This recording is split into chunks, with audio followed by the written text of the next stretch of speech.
చామంతి బార్ ఎగ్జామ్లో పాస్ అయినందుకు స్వీట్ చేసి తీసుకొచ్చి అందరికీ ఇస్తూ ఉంటుంది. ఏంటే స్వీట్ చేశావు అని రమాదేవి అంటే, నేను బార్ ఎగ్జామ్ కౌన్సిల్లో పాస్ అయ్యాను అమ్మగారు అని చామంతి చాలా సంతోషంగా చెప్తుంది. పాస్ అయ్యావులే, ఎవరిని ఉద్ధరించడానికి మళ్ళీ దీనికి స్వీట్ ఒకటి అని రమాదేవి ఆ స్వీట్ని టేబుల్పై పెడుతుంది.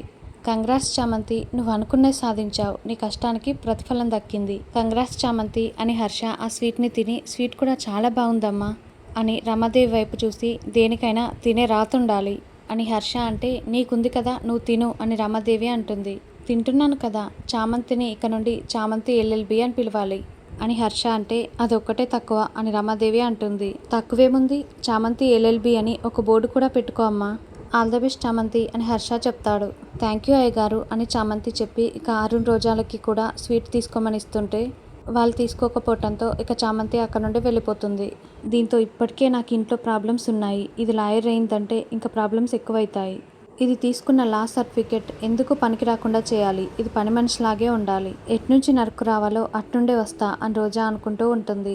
ఇంకోవైపు ప్రేమ్ చామంతి పూలని చూస్తూ చామంతి ముద్దు పెట్టిన విషయాన్ని గుర్తు చేసుకొని చాలా సంతోషపడుతూ ఉంటాడు.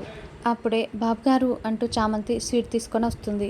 వచ్చావా చామ్ అని ప్రేమ్ అంటే, బాబు ఇంకోటని మాత్రం అడగొద్దు, ఇప్పుడే చెప్తున్నాను అని చామంతి అంటే, నీకు చెప్పాల్సింది ఒకటి చెప్పటం మర్చిపోయాను, నువ్వు పాస్ అయ్యావు కదా, కంగ్రాస్ చెప్పటం మర్చిపోయాను, ఈ చామంతితోనే నీకు కంగ్రాస్ చెప్తున్నాను, తీసుకో అని ప్రేమ్ ఇక ఆ చామంతి పూల మొక్కని చామంతికి ఇస్తాడు. Thank you Babu, thank you so much అని చామంతి ఇక ప్రేమ్కి స్వీట్ తినిపిస్తుంది. తర్వాత నన్ను ఆశీర్వదించండి బాబు అని ప్రేమ్ కాళ్ళకి దండం పెడుతూ, మీరు నా భర్త భార్యని ఆశీర్వదిస్తే భార్య ఏ స్థాయికైనా వెళ్ళగలదు, నేనిప్పుడు ఈ స్థాయి వరకు వచ్చానంటే అది మీ పుణ్యమే బాబు, ఆశీర్వదించండి బాబు అని చామంటే 10 కాలాల పాటు చల్లగా ఉండు అని ప్రేమ్ చామంతిని పైకి లేపి, ఏంటి చామంతి ఇది అని అంటాడు. తప్పేముంది బాబు, మీరు నాకు గురువు, నాకు విద్య నేర్పిన గురువు మీరే కదా అని చామంతి అంటే, అందుకని కాళ్ళు పట్టుకుంటావా అని ప్రేమ్ అంటాడు. అదే కాదు బాబు, ఈరోజు గురు పౌర్ణమి, గురువుని పూజించే రోజు, అందుకే మీ కాళ్ళు పట్టుకున్నాను, స్వీట్ కూడా తినిపించాను, ఈ గురు పౌర్ణమి రోజున మీ రుణం ఎంతో కొంత తీర్చుకున్నాను అని చామంతి అంటుంది. గురువుగా నిన్ను దీవిస్తాను చామ్, నువ్వు పెద్ద లాయర్ అవ్వాలి, పేదల తరపున కేసులు వాదిస్తూ వాళ్ళకన్నిటిని తుడుస్తూ నువ్వు వేసుకోబోయే నల్లకోటికి విశిష్టత సాధించాలి అని ప్రేమ్ చెప్తాడు. థ్యాంక్ యూ బాబు, ఇంతకీ స్వీట్ ఎలా ఉందో చెప్పలేదు అని చామంతి అంటే, నీలా స్వీట్గా చాలా బాగుందని ప్రేమ్ అంటాడు. అప్పుడే చిట్టి అక్కడికి వచ్చి, ఏంటో భగవంతుడు నన్ను ఇనుములా తయారు చేశాడు, ఎక్కడ చూసినా అందరూ స్వీట్ బాగుంది స్వీట్ బాగుందని చెప్తున్నారు, ఆ అదృష్టం నాకు లేదు అని చిట్టి అంటాడు. ఒరే చిట్టి, ఫ్యూచర్లో తయారు చేసే రోబోలకు రుచి కూడా తెలిసేలా తయారు చేస్తారులే, నువ్వేం ఫీల్ అవ్వకురా, అది ఎప్పుడు జరుగుతుందో త్వరగా జరగాలి అని చిట్టి అంటాడు. నువ్వు కలలు కంటూ కూర్చో అని చెప్పి చామంతి అక్కడ నుండి వెళ్ళిపోతుంది. చామ్ ఎంత ఫీల్ అవుతుందో ఏమో కానీ నీకు మాత్రం చామంతి బార్ ఎగ్జామ్లో పాస్ అయినందుకు రెట్టింపు ఆనందం ఉంది కదా అని చిట్టి అంటే, మరంతే కదరా, నా చామ్ లాయర్ అయితే నాకెంత గౌరవం సంతోషం మామూలుగా లేదురా అని చెప్పి ప్రేమ అక్కడ నుండి వెళ్ళిపోతాడు. నాకు కూడా పెళ్ళైతే బాగుండు, నా పెళ్ళం కూడా స్వీట్ చేసి తినిపించేది కదా చా అను చిట్టి అనుకుంటూ ఉంటాడు. ఇంకోవైపు నిషా ప్రేమన్న మాటల్ని తలుచుకొని బాధపడుతూ ఉంటుంది. అప్పుడే నిషా వాళ్ళ అమ్మొచ్చి, ఇంకా ఎంతసేపు అలా ఏడుస్తూ టిఫిన్ చేయకుండా కూర్చుంటావమ్మా, కొంచెం తినవే అని బ్రతిమలాడుతూ ఉంటుంది. కడుపు రగిలిపోతుందమ్మా, భోజనం చేస్తే నా కడుపు మంట తీరుతుందా, ఎన్ని మాటలు అన్నాడు అని నిషా ఏడుస్తూ ఉంటుంది. అప్పుడే నిషా వాళ్ళ డాడ్ అక్కడికి వచ్చి, అంతా ఈడియట్ వల్లే, నిన్ను ప్రెగ్నెంట్ చేసింది కాకుండా నోటికొచ్చినట్లు వాగాడు, తప్పు చేయలేదంటాడా, నా కాళ్ళ పట్టుకొని నన్ను నిలదీస్తాడా, వాడు చేసిన ధైర్యానికి నా కూతురు ఏడుస్తున్న పాపానికి వాడు తప్పకుండా మూల్యం చెల్లించుకోవాల్సిందే అని అతనంటే, ఏం చేస్తారండి, అసలు ఆ అబ్బాయి సంబంధమే లేదని చెప్తున్నాడు, అతనికి కావాల్సిందేంటో అర్థం కావట్లేదా అని నిషా వాళ్ళ అమ్మంటే, అర్థం కాకపోవడానికి ఏముంది పిన్ని గారు అంటూ అప్పుడే రోజా అక్కడికి వస్తుంది. ప్రేమ్ ఒక లాయరే కాక హర్షవర్ధన్ గారి కొడుకు కూడా, పైగా మీకెంత ఆస్తి ఉందో ప్రేమ్కి కూడా అంతే ఆస్తి ఉంది, ఈరోజు మీ అమ్మాయి రేపు ఇంకొక అమ్మాయి అనుకుంటున్నాడు అని రోజా అంటే, చూస్తూ ఊరుకుంటానా అమ్మ అని మినిస్టర్ అంటాడు. మీరు మినిస్టర్ అన్న భయమే లేకుండా ఉంటే ఏం చేస్తారండి, తనని కాపాడడానికి తన వెనుక తన నానున్నాడన్న ధీమా ఉంటే ఇక మీరేం చేయగలరు అని రోజా అంటే, ఇక నా జీవితం ఇంతేనా అక్క అని నిషా ఏడుస్తూ ఉంటుంది. చూడు నిషా, ఇంతేనా అంటూ ఏడుస్తూ కూర్చుంటే పరిష్కారం దొరకదు, ఈ సమస్య పోవాలంటే ఇంకో సమస్యని సృష్టించాలి, పరిస్థితులని మనకు అనుకూలంగా తెచ్చుకోవాలంటే ఏదో ఒకటి చేయాలి, ప్రేమ్ వచ్చి నీ చేతులు పట్టుకునేలా చేయాలంటే ప్రేమ్ నిషాని అఘాయిత్యం చేశాడని కోర్టులో కేసు వేయాలి, అని రోజా అంటే, అఘాయిత్యం కేసా అని మినిస్టర్, నిషా అందరూ షాకింగ్గా చూస్తూ ఉంటారు. అవును బాబు గారు, అలా అయితేనే ప్రేమ్ తప్పించుకోకుండా ఉంటాడు. నిషా ప్రెగ్నెంట్కి ప్రేమే కారణం కాబట్టి టెస్ట్కి వెళ్ళినా కూడా ప్రాబ్లం ఉండదు అని రోజా చెప్పడంతో నిషా చాలా టెన్షన్ పడుతూ ఉంటుంది.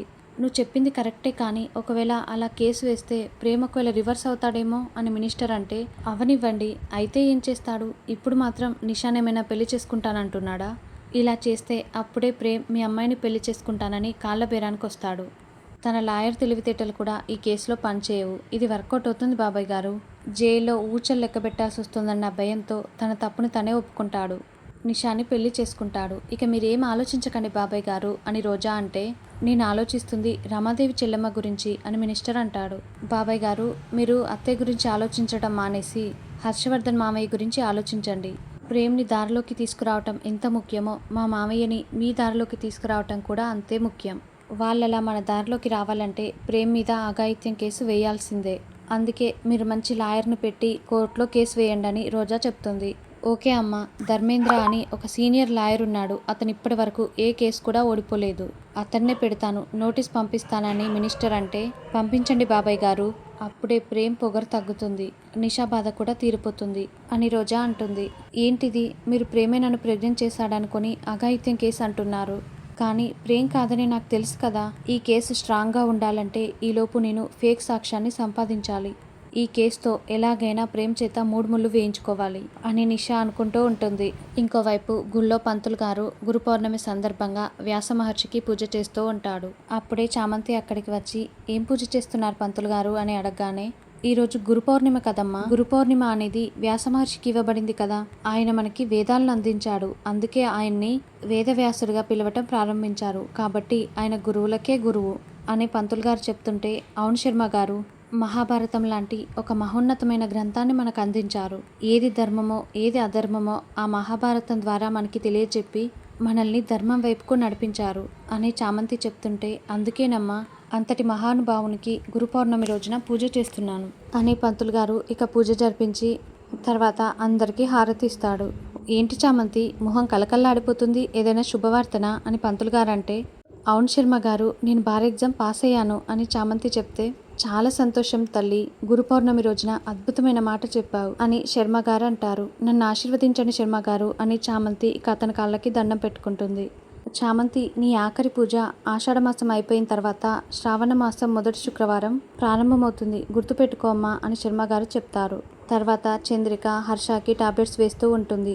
చామంతి ఇల్లంతా క్లీన్ చేస్తూ ఉంటే అప్పుడే రోజా మెట్లపై నుండి దిగుతూ, నోటీస్ ఇంకా రాలేదేంటి అని అనుకుంటూ ఉంటుంది. అప్పుడే కొరియర్ బాయ్ వచ్చి, ప్రేమ్ కుమార్ గారు, మీకు పోస్ట్ వచ్చింది అని పిలుస్తూ ఉండటంతో ఎస్ వచ్చిందని రోజా సంతోషపడుతూ ఉంటుంది. ఇక ప్రేమ్ అతని దగ్గరికి వెళ్ళగానే, మీకు కోర్టు నుండి నోటీస్ వచ్చిందని చెప్పడంతో అందరూ షాకింగ్గా చూస్తూ ఉంటారు. కోర్టు నుంచి నోటీసా, ఏమై ఉంటుందా అని హర్ష షాకింగ్గా చూస్తూ ఉంటాడు. ఇక ప్రేమ్ లోపలికి వెళ్ళి ఆ నోటీస్ను ఓపెన్ చేసి చూసి ఒక్కసారిగా షాక్ అవుతాడు. ఇటు ఇవ్వండి బాబు గారు అని చామంతి ఆ లెటర్ని తీసుకొని చదివి తను కూడా ఒక్కసారిగా షాక్ అవుతుంది. దీనికి ఎందుకు అసలు ఇంట్లో పని చూసుకోక అని రోజా అనుకుంటూ ఉంటుంది. అయ్యగారు, ప్రేమ్ బాబు నిషా అమ్మ మీద అఘాయిత్యం చేశారని కేసు పెట్టారు అని చామంతి చెప్పటంతో హర్ష చంద్రికలు షాకింగ్గా చూస్తూ ఉంటే రోజా మాత్రం సంతోషపడుతూ ఉంటుంది. రేపే కోర్టుకు రమ్మని నోటీస్ పంపించారు అని చామంతి అంటే, అసలు వాళ్ళకు బుద్ధుందా, అలా ఎలా నోటీస్ పంపిస్తారు, ఇంత దిగజారిపోయారా, వాళ్ళది ఎలాంటి నీచ సంస్కృతో ఇప్పుడు నిరూపించారు అని హర్ష అంటే, ఊరుకో హర్ష, ఇదంతా వాళ్ళతో గొడవపడ ముందుకు ఆలోచించాలి. అక్కడికి నేను చెప్తూనే ఉన్నాను, కానీ మీరే నా మాట వినిపించుకోలేదు. ఇప్పుడు చూడేమైందో, ఏకంగా ప్రేమ్ మీదే అఘాయిత్యం కేసు పెట్టారు. కోటితో పోయేదాన్ని గొడ్డల దాకా తెచ్చుకున్నామని రమాదేవి అంటే, ఏం మాట్లాడుతున్నావమ్మా అని ప్రేమ్ అంటాడు. ఇంకేం మాట్లాడకు ప్రేమ్, ఇప్పుడే నిషా ఇంటికి వెళ్ళి కేసు విత్డ్రా చేసుకోమని అడుగుతాను. నిషా కడుపులో పెరుగుతున్న బిడ్డకి తండ్రివి నువ్వే ఒప్పుకుందు కానీ పద అని రమాదేవి అంటే, అమ్మ ఒప్పుకోవడానికి అసలు నేను తప్పు చేస్తేనే కదా, తప్పుల మీద తప్పులు చేస్తుంది వాళ్ళు. ఇప్పటికే తన కడుపులో పెరుగుతున్న బిడ్డకి తండ్రిని నేనే అని చెప్పి మొదటి తప్పు చేశారు. మళ్ళీ తనపై అఘాయిత్యం చేశానంటూ కేసు పెట్టి నోటీస్ పంపించారు. ఇది రెండో తప్పమ్మా అని ప్రేమ్ అంటాడు.